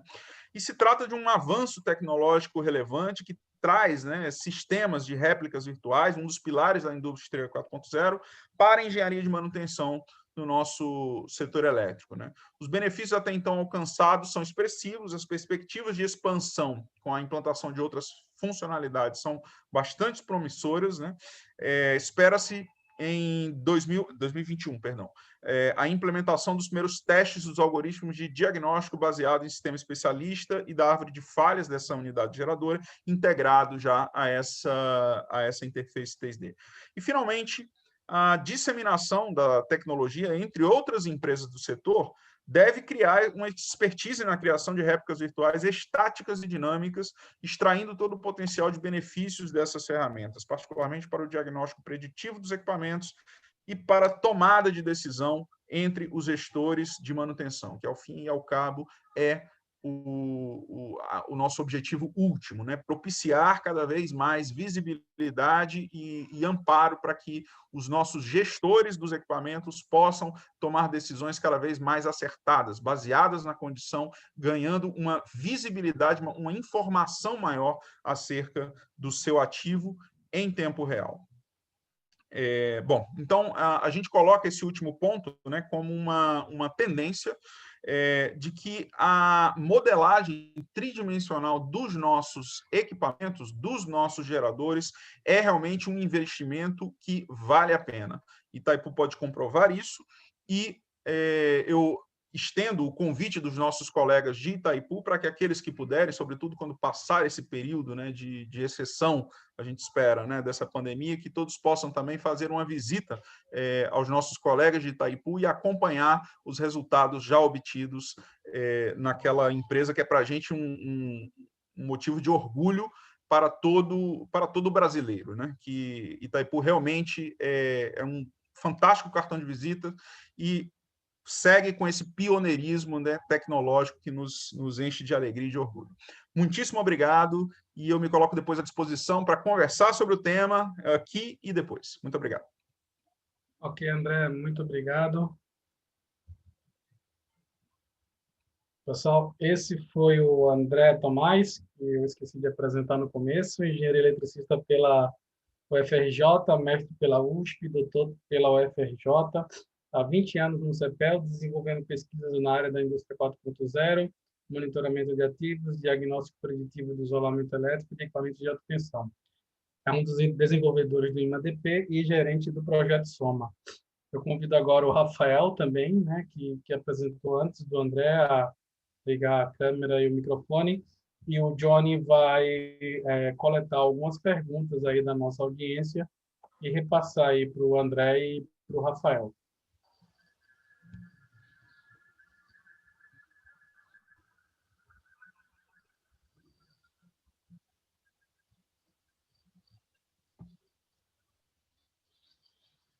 Johnny, está nos ouvindo, né? Deve estar escolhendo aí as perguntas, devem ser muitas perguntas. Vamos lá. O Maison Modachesf pergunta para o André. Vocês já estão usando a modelagem 3D para criar procedimentos de manutenção? Olha, essa pergunta ela poderia ser melhor respondida pelos nossos colegas de Itaipu. Mas eu diria que sim. Os modelos 3D eles são utilizados para, né, pela engenharia de manutenção, inclusive no planejamento, né, dessas intervenções, mas é importante a gente voltar àquele começo da apresentação, em que a gente vê que as possibilidades dessa modelagem 3D elas não param por aí. O fato da gente poder ter um sistema de realidade aumentada, né, que é aquele que você aponta um celular, né, a câmera, né, do seu dispositivo para o equipamento, e você consegue, por exemplo, ter ali um guia de como desmontar, de como realizar cada passo, né, do procedimento, né, de manutenção, isso também é muito interessante. Outra coisa que Itaipu tem investido é em realidade virtual, que de posse de um modelo como esse, é possível realizar treinamentos, né, em que você imerge realmente no ambiente da máquina e faz montagem, desmontagem, reparos, né? É possível também fazer uso, né, de todos esses benefícios. Mas eu diria que sim, né? A ferramenta já está sendo bastante utilizada, mas que é só o começo.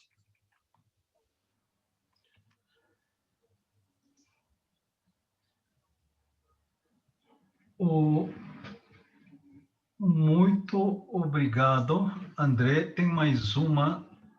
O autor não se identificou.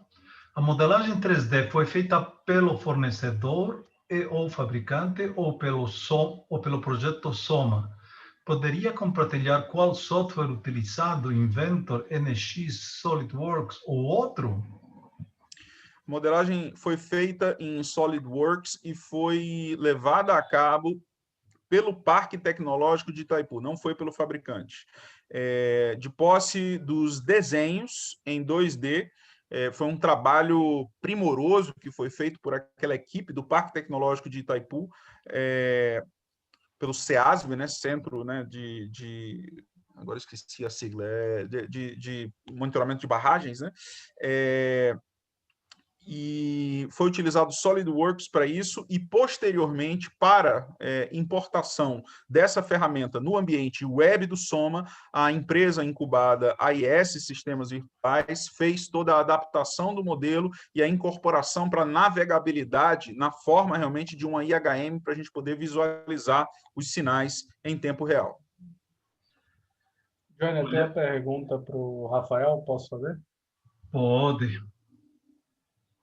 Rafael, o controle, né, de motores, né, controlados por inversor de frequência, né, normalmente eles fazem um trabalho ali para tentar não desbalancear a corrente, né? O desbalanço de tensão, ele também influencia bastante no desbalanço de corrente. Eu queria saber se no trabalho de vocês fizeram testes com esse tipo de equipamento, né, com motores controlados a inversor de frequência, e como é que vocês controlaram ali a tensão, né? Porque a tensão vai influenciar bastante no resultado. Sim, primeiramente eu vou dizendo assim que a gente não fez nenhum estudo muito aprofundado assim para ver essa relação entre tensão e corrente, só que a gente tomou algumas atitudes voltadas assim, para diminuir qualquer interferência de qualquer grandeza externa. Sempre certificando, por exemplo, que a bancada esteja bem fixa. A questão do aterramento da instrumentação, a gente chegou a fazer lá para a instrumentação e a bancada para garantir a menor interferência. Mas com essa relação, tipo, uma mais aprofundada de tensão e corrente, tipo, não me recordo de ter feito, pelo menos. Perfeito, obrigado. Johnny, temos mais algumas perguntas?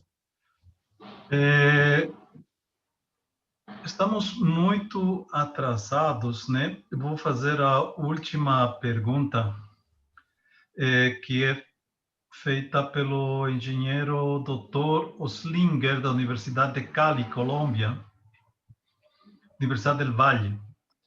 Como se integraram a medição das descargas parciais com o sistema virtual? Para as descargas parciais, vocês irão indicar os acopladores está dando determinada medição ou irão fazer algo muito mais detalhado? Para quem é a pergunta, Johnny?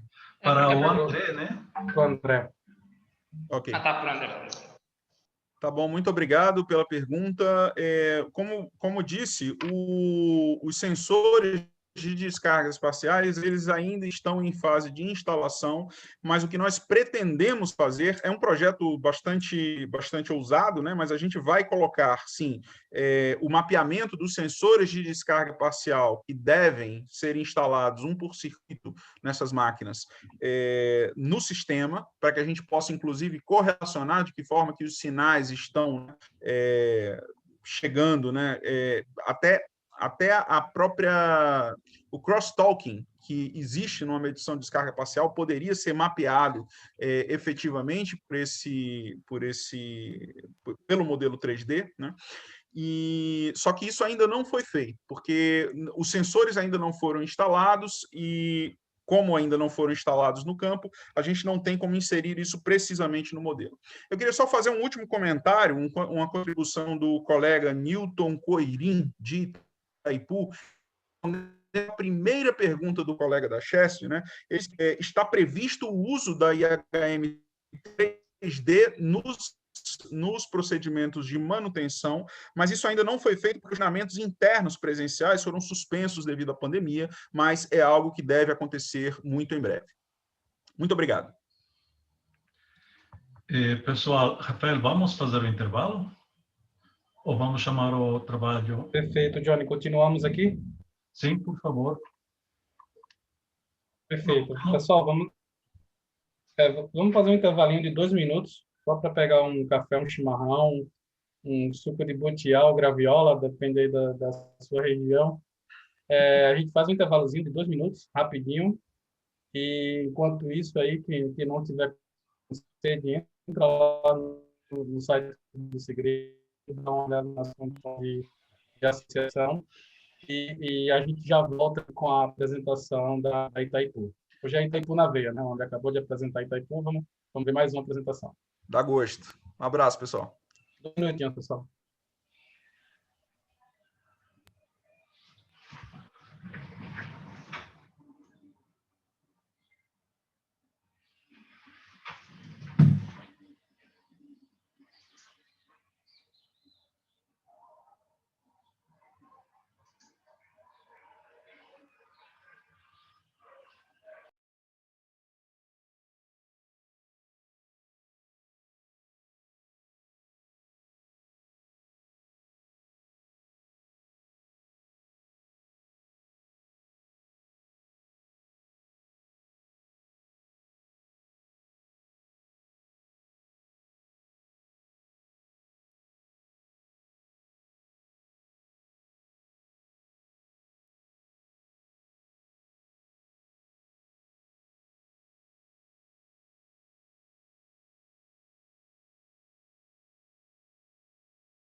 aí.